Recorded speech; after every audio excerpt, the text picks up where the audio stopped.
Hello and welcome to video feedback for Firm Z, who posted on Reddit asking for some advice on how to feel more comfortable while snowboarding. So let's get into it.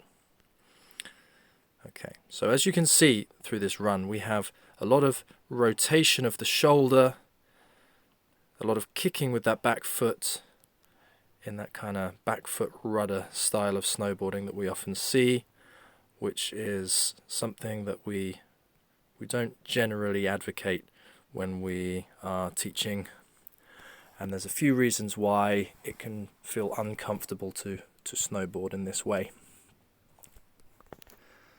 So the first thing that I'll pay attention to is the stance here on this toe edge.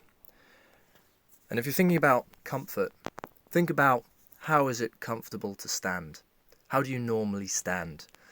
You normally stand with all your body parts stacked on top of each other for maximum support and balance from the bones of your skeleton, and the muscles and the tendons, they're all designed to be lined up. And when we're snowboarding, we don't want it to be any different really. We want to have nice bend in the knees. We do have some bending in the knees here, which is good.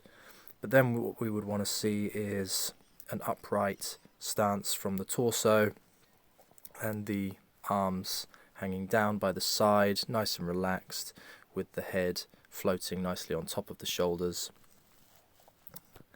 And that's allowing us to then really drive the body weight down into the cuffs of the boots for maximum balance and control of the snowboard.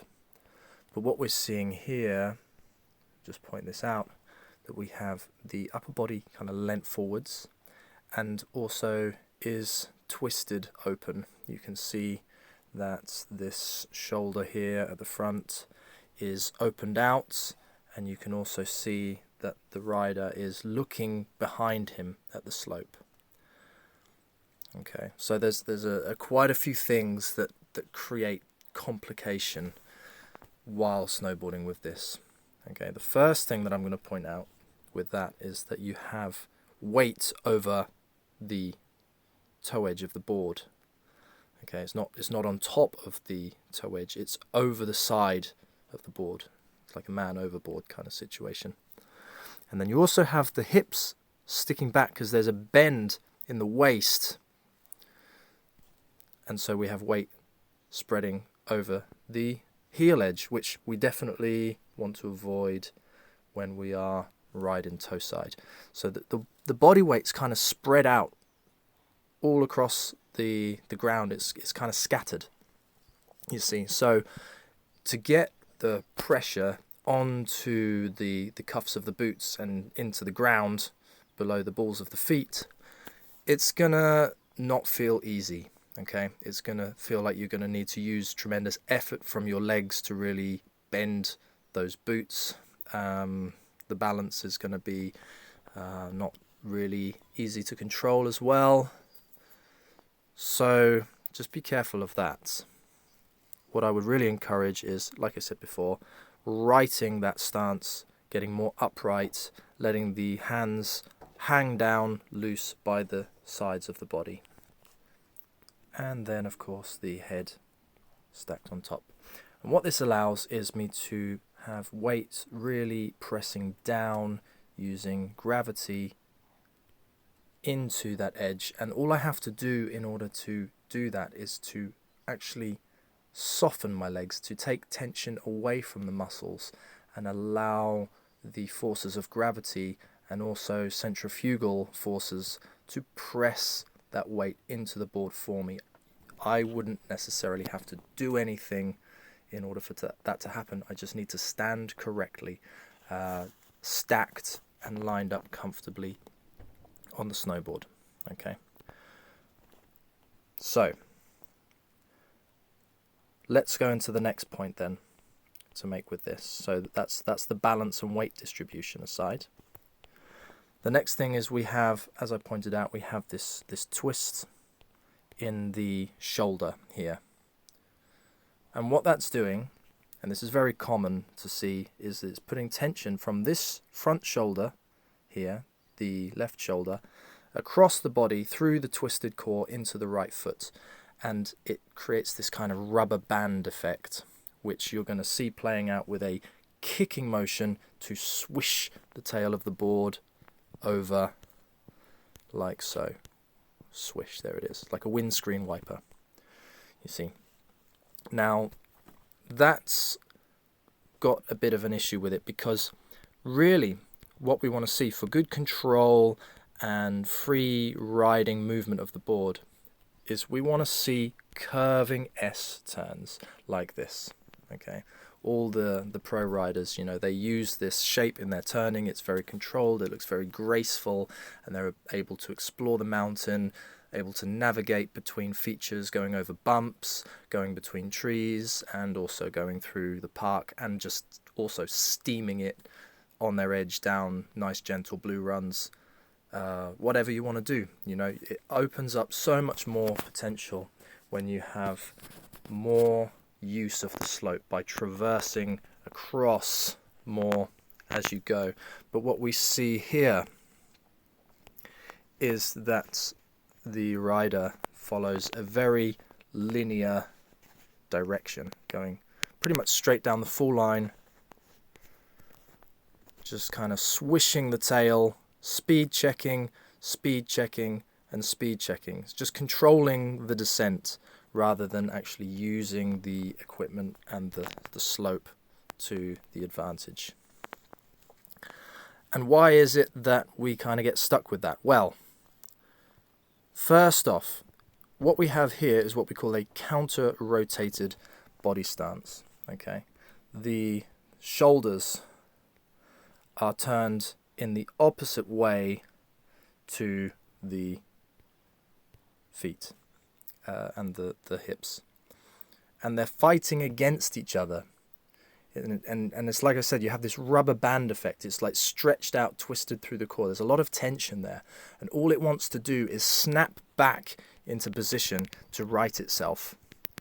It's much harder to hold that body position, press into the edge, especially with the weight distribution issues that I mentioned before, to actually get riding across that slope. So I would really recommend for that going back into some basic maneuvers, side slipping and diagonal side slipping, really looking at lining up those shoulders, hips and knees with the snowboard, getting the head on top and looking in the direction of travel, and shifting the weight using the legs and not the shoulders. And if you want more information about this, then we can go into more information, and I do plan to make videos that are going to talk much more about the finer movements in snowboarding that are going to help with this. But for now, that's all we need to know, is that we need to do that. Okay, so now what we see, as I said, is this rubber band snap coming round, and then what happens is it's kind of, you still have this turned shoulder here, and you're leading the turn with the shoulder, and again it's generating that tension. You can see it building between here and here, and we have those two halves of the body fighting against each other. So I would really recommend, again, getting that posture righted, getting stacked on top of the board. You see the head is shifted out of place. There's a break in the waist here which we need to fix. So we really need to go into that basic snowboarding posture, which is not too dissimilar from a normal standing position, really. And we can talk about this more later, like I say.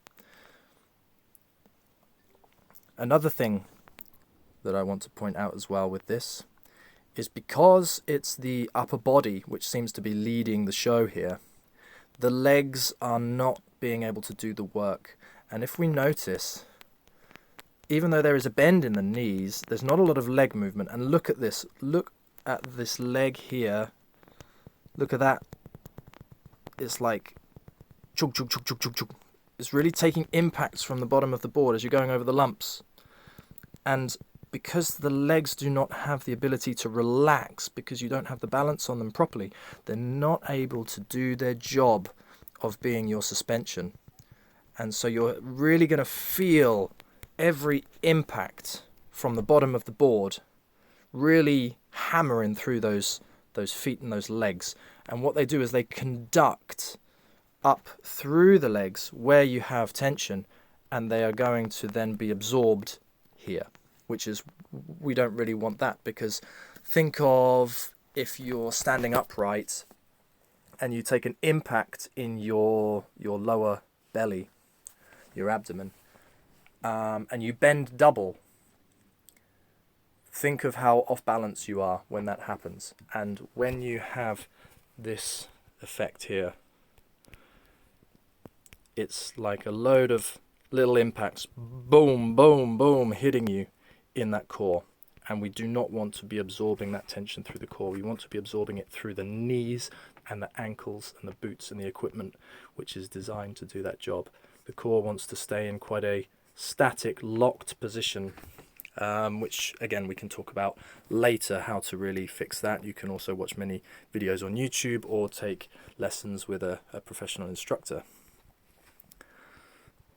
But that's basically what I would say. So to kind of break it down, is traversing across the slope more, lining up the body to make that possible, and not counter-rotating, creating this rubber band twisting effect, which is not stable. It's not a comfortable, stable position to be in.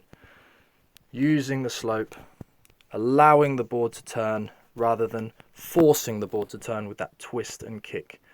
It's about subtle shifts of the way you pressurize the board, which allows the snowboard to start to curve around the mountain on the snow, and then as you come into the fall line, shifting the weight over to the new edge, and then allowing gravitational forces and centrifugal forces to compress that body weight onto the edge by softening the knees.